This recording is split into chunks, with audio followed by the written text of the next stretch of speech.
I would suggest that when you talk about Ferrari, instead to look at the dynamic quarter over quarter, you should look at overall year.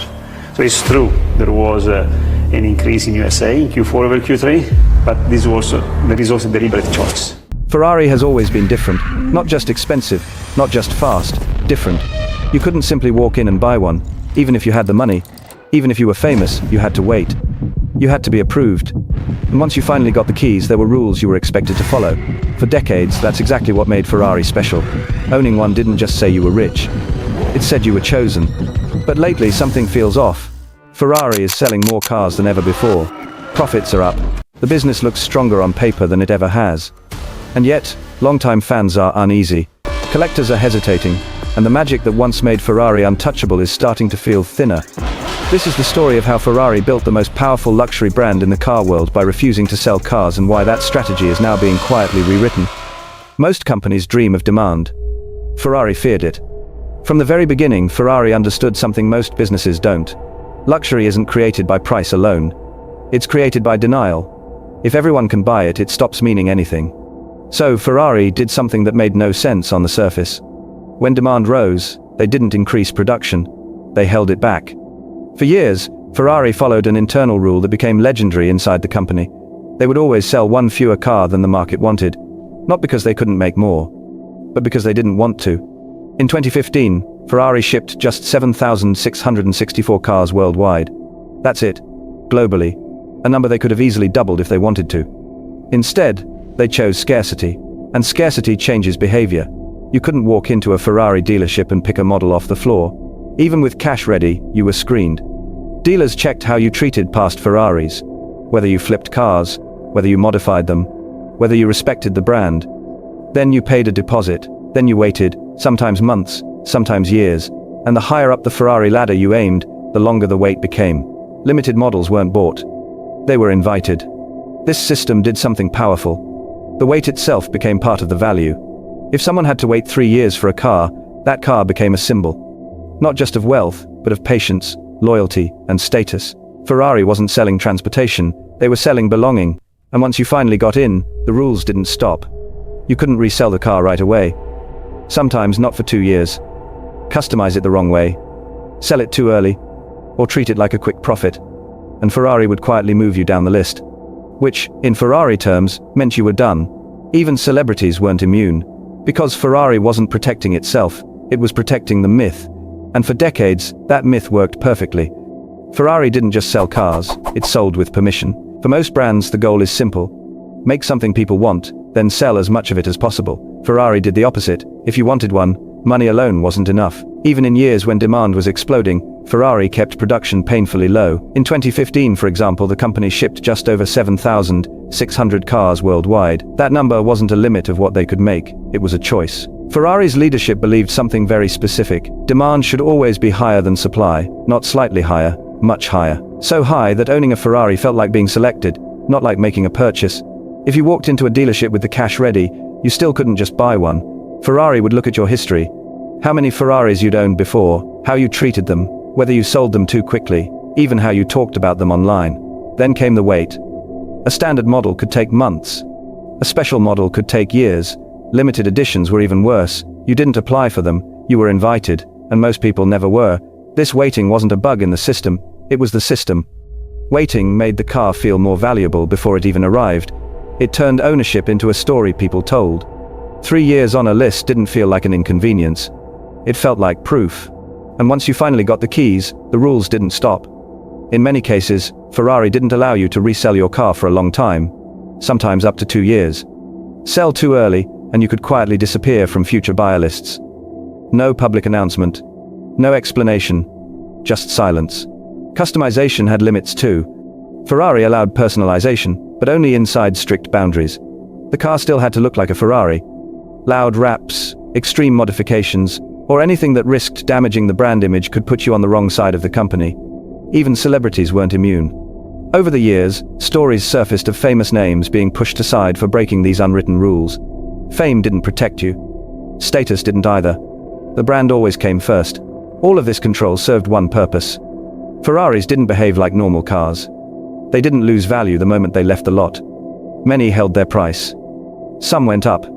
Owners didn't just feel rich driving them, they felt safe owning them. That trust created loyalty, and loyalty created a loop Ferrari controlled perfectly. But this kind of system only works if you never push it too far, and that balance was about to be tested. For decades, Ferrari followed one rule above all others: never chase growth. That rule built the myth. It protected the brand, and it made Ferrari feel untouchable. Then, in June 2021, everything shifted. Ferrari appointed a new CEO, Benedetto Vigna. He wasn't a lifelong car executive. He came from the semiconductor world. Chips, technology, speed, efficiency, scale. And from the start, his message was clear. The world was changing fast. Ferrari, he believed, was changing too slowly. In Vigna's view, Ferrari was leaving money on the table, a lot of it. Demand was exploding, especially among ultra-wealthy buyers in new markets. Yet Ferrari was still acting like it was the 1,990 seconds. Slow, careful, restrictive. His thinking was simple but dangerous. Why limit growth when customers are begging to buy? Why stick to two-door sports cars when luxury buyers now want comfort, space, and practicality? Why protect scarcity so tightly when investors want revenue acceleration? This is where Ferrari's old philosophy met a new reality. And the first crack appeared with a single car, the Purosangue. Ferrari insists it's not an SUV, but everyone knows what it is. A high-performance, luxury vehicle designed to compete in the most profitable segment in the entire auto industry. SUVs sell. SUVs scale. SUVs print money. Porsche did it. Lamborghini did it. Aston Martin did it. Ferrari had resisted for years. Now, it joined them. To calm purists, Ferrari promised limits. The Purosangue would never exceed 20% of total production. Orders were paused early to keep demand high, but the message was already out. Ferrari was no longer just protecting its legacy, it was chasing growth. Then came more changes, more models, broader lineups, touring cars, new customer profiles. The company was moving away from the idea of one less car than demand, and towards something very different. More options, more volume, more revenue streams. And that wasn't even the biggest shift. Because Vigna wasn't just changing what Ferrari sold, he was changing what Ferrari was. On paper, Ferrari was winning. Year after year, shipments kept climbing. In 2015, Ferrari shipped just over 7,600 cars. By 2019, it crossed 10,000 for the first time. By 2023, it reached nearly 14,000 cars, a record. Revenue surged, profits followed, the stock price rose. From a business point of view, Benedetto Vigna was delivering exactly what investors wanted, but something subtle started to change. Ferraris were no longer rare sights. They appeared more often on city streets, at hotels, at events. And when rarity fades, even slightly, the feeling around a luxury brand begins to shift. Owners started paying attention to resale values. Historically, Ferraris didn't just hold value, many gained value. That was part of the appeal. You weren't just buying a car, you were parking money in something special. Now, that wasn't always true anymore. Some models began to depreciate faster than expected. Even the Purosangue Ferrari's bold new SUV started losing value in the resale market. That made people nervous. Because once Ferraris stopped feeling like guaranteed assets, buyers think twice. Not because they can't afford them, but because the math no longer feels safe. Then came electric. Ferrari announced aggressive plans to go hybrid and electric. By 2030, only 20% of cars would be pure combustion engines.